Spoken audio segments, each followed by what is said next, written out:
Hello, writers. Come write with me. My name is Michaela Greenwood. I create worlds for mind adventures. Welcome to my channel, Write with Michaela.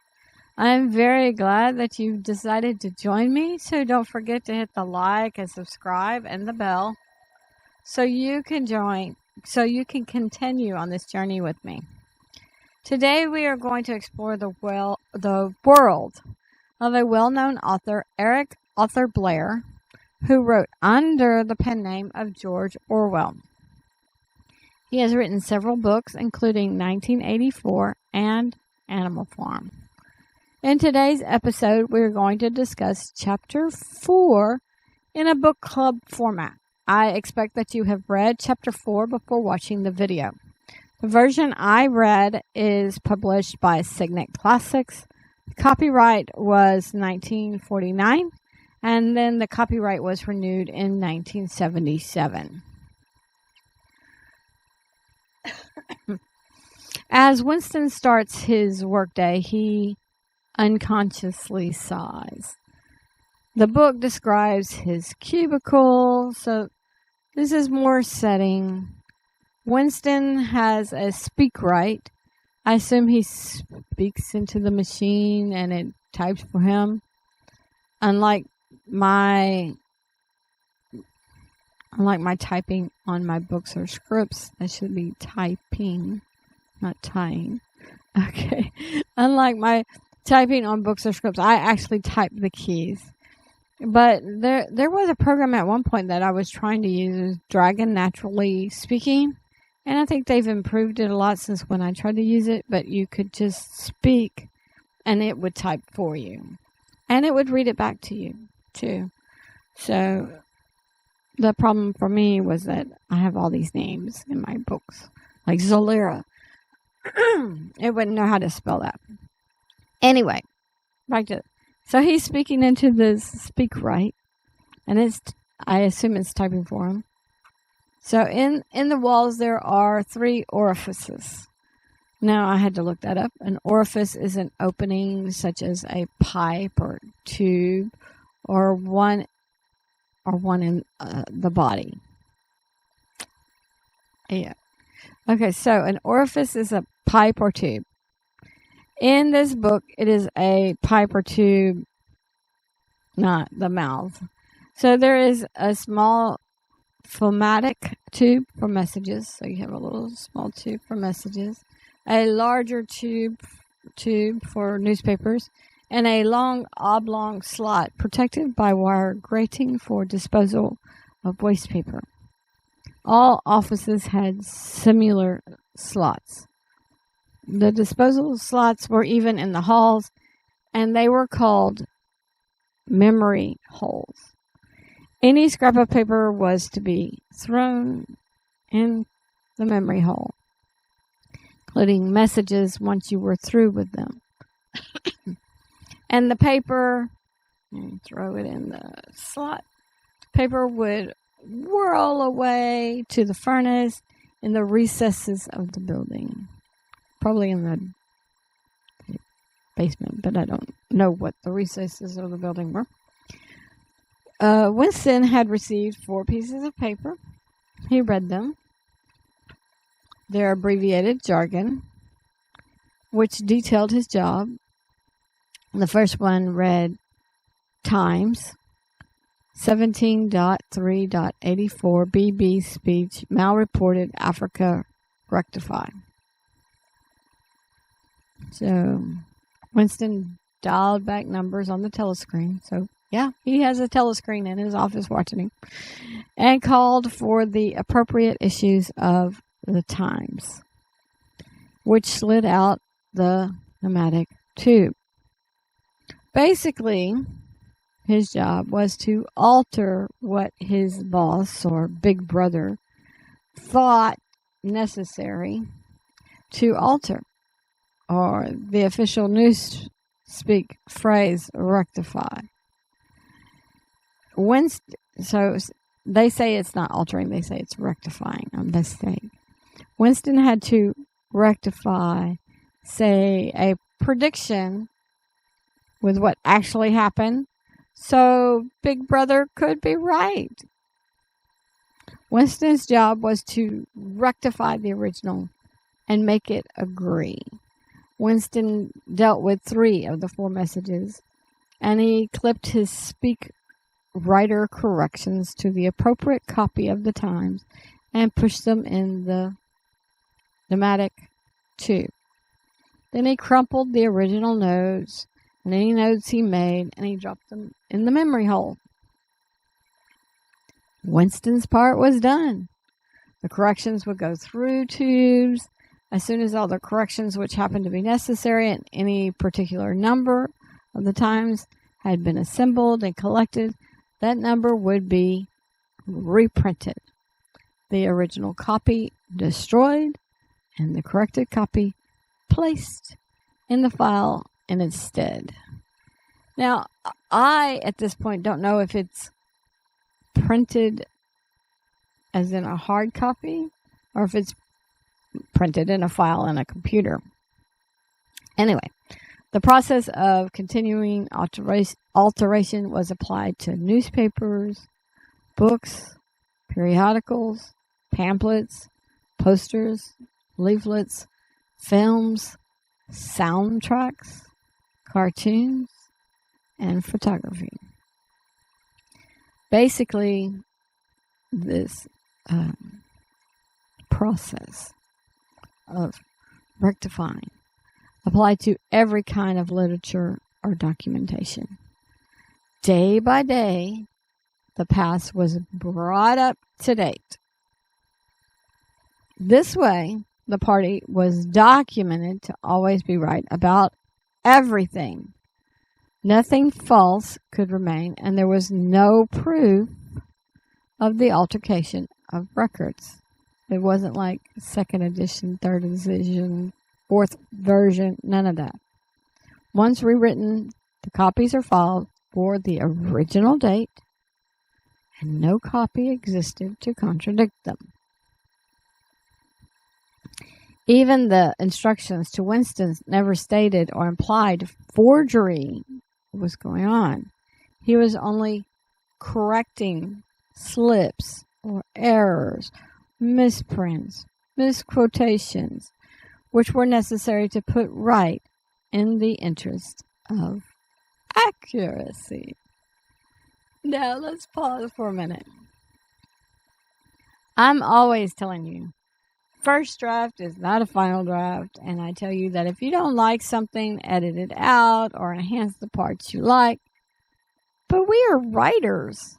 We are wordsmiths. We create worlds. We are not writing history. Some of you might be, but I'm not writing history. So this is not the same. What I tell you to do, to edit, rough draft is not a final draft. Well, that's not what we're doing. Because we're not taking real life. If you're writing that genre, I applaud you. And yes, you can edit that as you find the fact is not right in your research. But if you're writing fantasy, this is not the same. In the above example, Big Brother had made predictions about the war and what would happen next. But it hadn't happened that way, so Winston had to correct the prediction. I think that I don't remember. I think I read that they had predicted that the army would attack over here and they attacked over here or something to that. You have to read the chapter. This is a book discussion. I'm not reading the chapters, so you have to read. Winston also didn't consider it forgery. He simply thought it was the substitution of one piece of nonsense for another. And then he gives examples. The book describes some co-workers and their jobs. Then the book vaguely expands out to the whole building and other jobs, including faking photos and voice actors and the anonymous directing brains who coordinated the whole effort of preserving this fragment of the past, falsifying another, destroying another. Winston worked in the records department, and it was only a single branch of the Ministry of Truth, or Mini Truth. There was a whole chain of separate departments dealing with proletarian literature, music, drama, and entertainment generally. There was even a subsection, pornosec, that produced the lowest porn. 3 more messages slipped out, and Winston handled them before the 2-minute hate. After the 2-minute hate, y'all remember the 2-minute hate, right? Where they played the film and everybody was screaming at the TV or the telescreen. Anyway, after the 2-minute hate, he took his new Speak dictionary. He has a dictionary with all the terms that he can use to start the main or most enjoyable part of his job. And that was the 4th note. You know, he had 4 pieces come out in the first. So that 4th note, he would have to rewrite a whole article and take out people who no longer existed. Winston knows he's probably not the only person working on this message or assignment, and he wonders if his co-worker across the narrow hall is working on the same thing. That co-worker is Comrade Tillotson. Winston decides to entirely rewrite the article.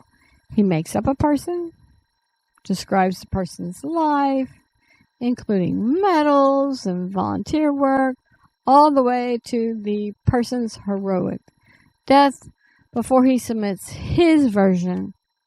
He ponders that you can make up people, but you could not talk about someone who was real and now had vanished. In other words, someone who went against the party, whom the party retaliated against and killed. Couldn't talk about them. But you could make up somebody, call them a hero. They fought for the party. You could do that.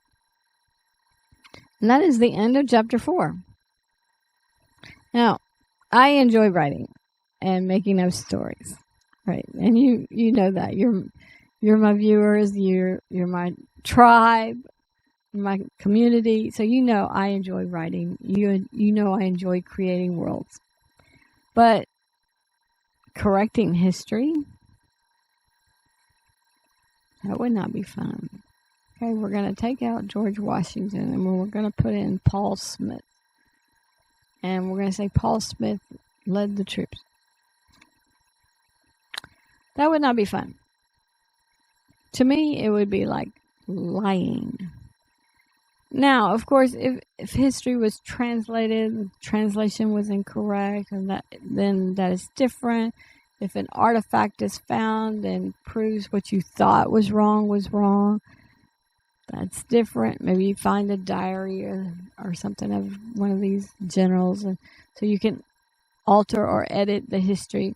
It's probably not going to be totally wrong, but it might be a little bit off here and there because the person who wrote the history wasn't there experiencing it.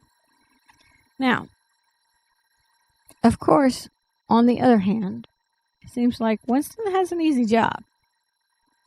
The Ministry of Truth gives him a date and a source. He looks it up and edits things. But like Winston, I think I would like the last assignment best. Not the part about not remembering the real person, but making up a fake person or hero. Leave a comment on if you could figure out the messages or assignments after Winston described the first couple. You know, they had those dates and stuff, times, 8 point, whatever. So tell me if you could figure those out. After the first one, I was able to figure out most of them, yes. And he went through a couple of them. So I got the idea. I may not have been able to do his job per se, but I got the idea. Of course, I don't have a Newspeak dictionary either. So, leave a comment on if you think Big Brother should be in control of everything, including the P word. That has to do with S. I personally don't think the government should go there. This government should not be in the bedroom. Just stay out. Of course, who knows how they watched him sleep when he didn't have pajamas, so it seems like the government's everywhere. Leave a comment on what Winston thought of Comrade Tillotson, or however you say this name, Tillotson.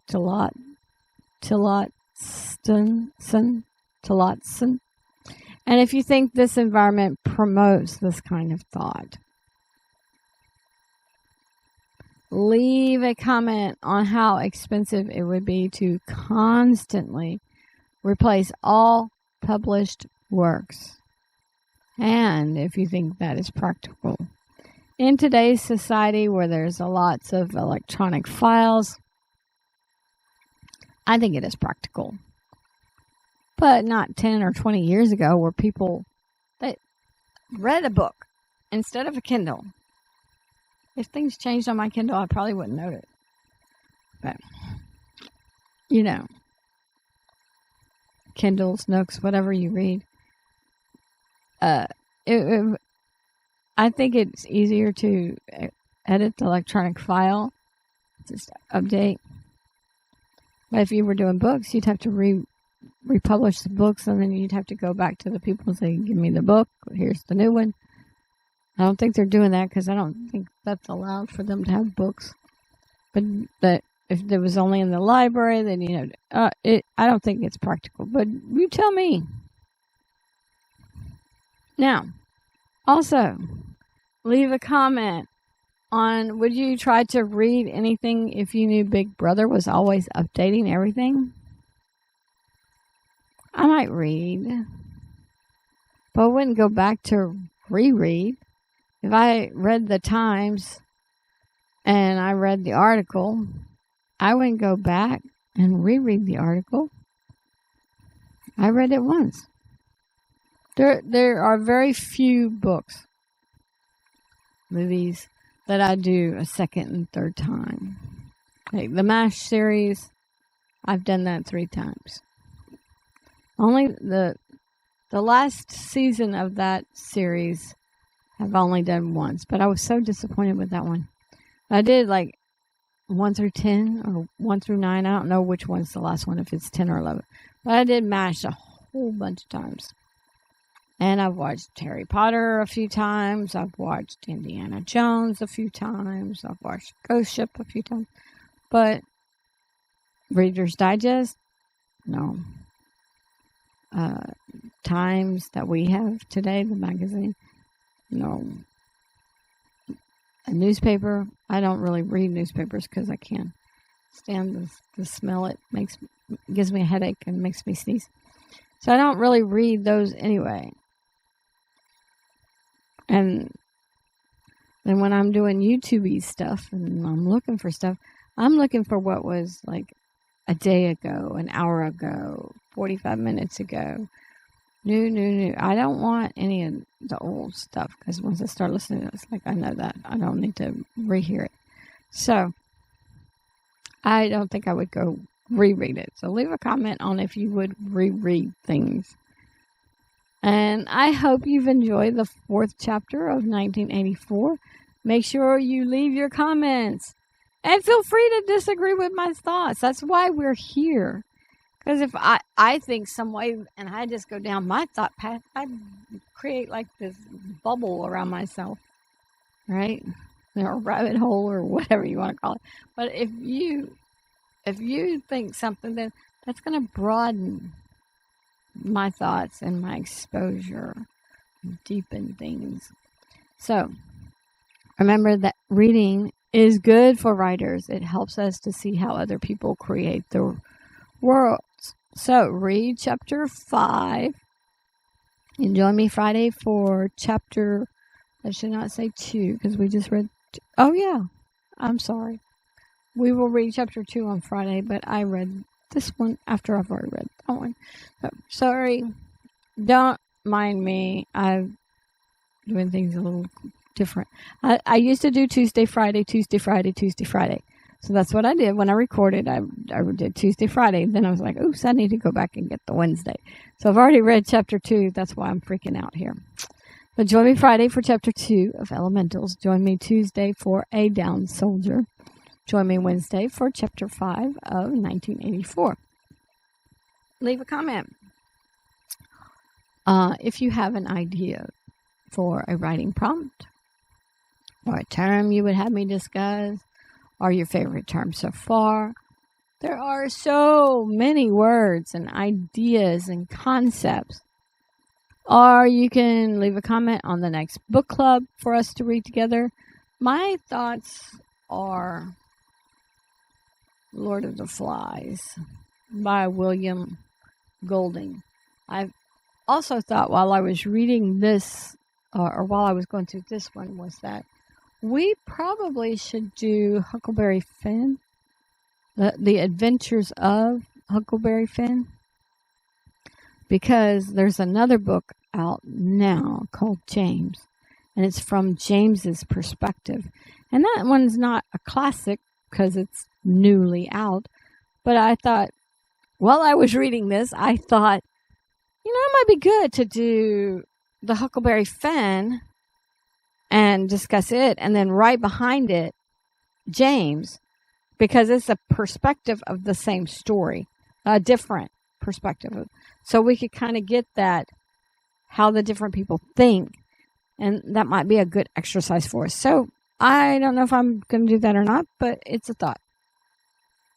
So leave your thoughts on what I should do.